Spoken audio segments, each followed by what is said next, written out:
سمعتوا قبل كده عن تجربة النوم الروسية؟ بص يا سيدي، في أيام الاتحاد السوفيتي عملوا تجربة وقالوا لو إحنا حرمنا شخص من النوم هنقدر نخليه ما ينامش قد إيه. التجربة دي اتعملت على 7 أشخاص، وكان كل واحد فيهم لما يحب إن هو ينام كانوا بيشغلوا عليه موسيقى عالية وأضواء قوية لدرجة تخليه ما يقدرش إن هو ينام. الناس حرفيا بدأوا إن هم يتجننوا، صريخ وهستيريا، حرفيا دخلوا في حالة من الجنون، وفجأة بقوا ساكتين تماما. العلماء وقتها افتكروا إنهم ناموا، لكن لما بصوا لقوهم قاعدين ساكتين بس، حرفيا وشوشهم كانت فاضية ولا أي تعبير عليهم. المهم العلماء وقتها بدأوا إنهم يقلقوا، وحسوا إنهم دخلوا في حالة من الذهان أو الجنون التام. المهم العلماء وقتها قالوا إحنا هنديكم حاجة تخليكم تعرفوا تناموا، لكن اللي حصل وقتها إنهم قالوا إحنا مش عايزين ننام.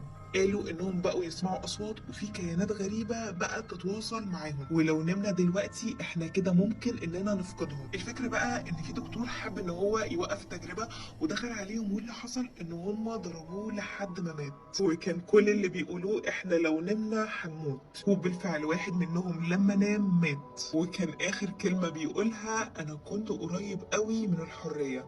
ويا ترى ايه بقى الحريه دي؟ محدش عارف.